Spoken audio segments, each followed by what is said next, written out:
प्रिय छात्र एवं छात्राओं, मैं आपका हिंदी विषय का शिक्षक महेंद्र धाकड़ और आज हम पढ़ेंगे हमारा काव्यखंड का 10वां अध्याय, जिसका नाम है आओ मिलकर बचाएं और जिसकी कवयित्री हैं निर्मला पुतुल। निर्मला पुतुल का जन्म सन 1972 दुमका, झारखंड में हुआ था। आपकी प्रमुख रचनाएं हैं नगाड़े की तरह बजते शब्द, अपने घर की तलाश में। निर्मला पुतुल का जन्म एक आदिवासी परिवार में हुआ था।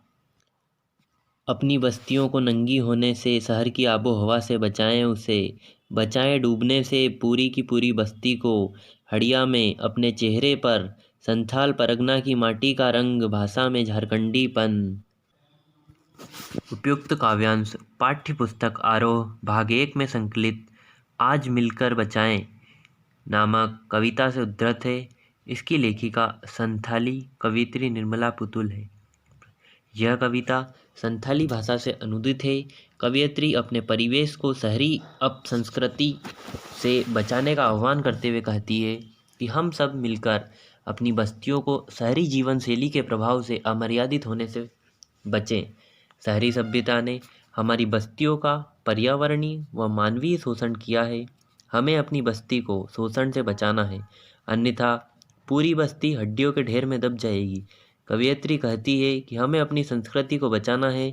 हमारे चेहरे पर संथाल परगने की मिट्टी का रंग झलकना चाहिए। भाषा में बनावटीपन न होकर झारखंड का प्रभाव होना चाहिए। हमारा अगला पद्यांश है। ठंडी होती दिनचर्या में जीवन की गर्माहट, मन का हरापन, भोलापन, दिल का अक्खड़पन, जुझारूपन भी।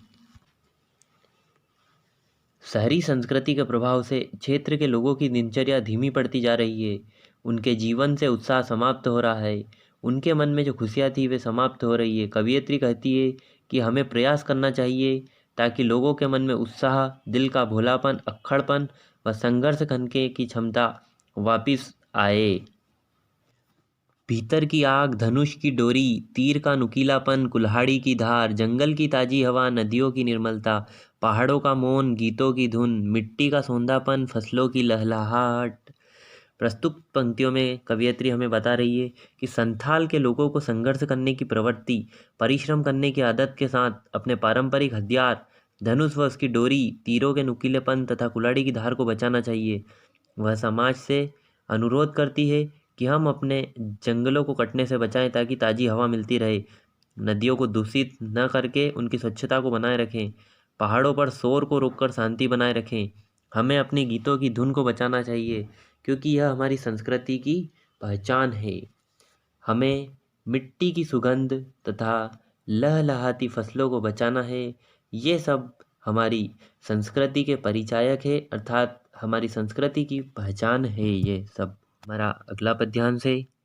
नाचने के लिए खुला आंगन, गाने के लिए गीत, हंसने के लिए थोड़ी सी खिलखिलाहट, रोने के लिए मुट्ठी भर एकांत, बच्चों के लिए मैदान, पशुओं के लिए हरी हरी घास, बूढ़ों के लिए पहाड़ों की शांति और इस अविश्वास भरे दौर में थोड़ा सा विश्वास, थोड़ी सी उम्मीद, थोड़े से सपने। आओ मिलकर बचाएं कि इस दौर में भी बचाने को बहुत कुछ बचा है अब भी हमारे पास। प्रस्तुत पंक्तियों में कवयित्री हमें बता रही है कि बढ़ती आबादी व विकास के कारण घर छोटे होते जा रहे हैं। यदि नाचने के लिए खुला आंगन चाहिए तो आबादी पर नियंत्रण करना होगा। फिल्मी प्रभाव से मुक्त होने के लिए अपने गीत होने चाहिए। व्यर्थ के तनाव को दूर करने के लिए थोड़ी हंसी मजाक रखनी होगी ताकि खिलखिलाकर हंसा जा सके। अपनी पीड़ा को शांत करने के लिए थोड़ा सा एकांत भी चाहिए।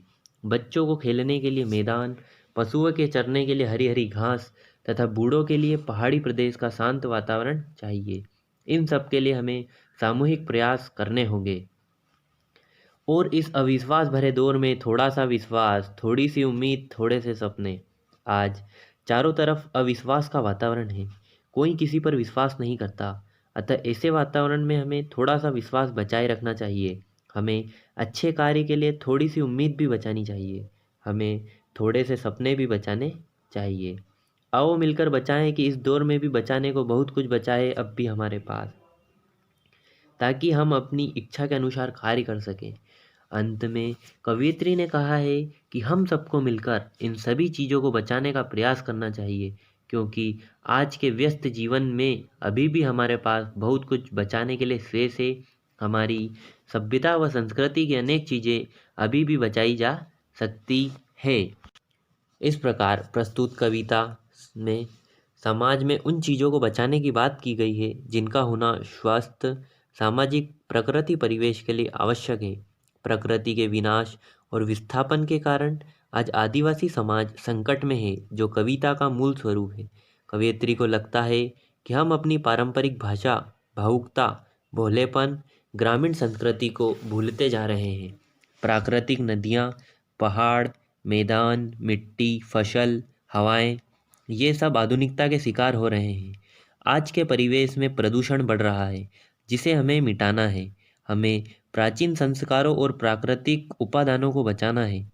अंत में कवयित्री कहती है कि हमें निराश होने की ज़रूरत नहीं है, क्योंकि अभी भी बचाने के लिए बहुत कुछ शेष है। इस प्रकार हमारी यह कविता पूरी होती है।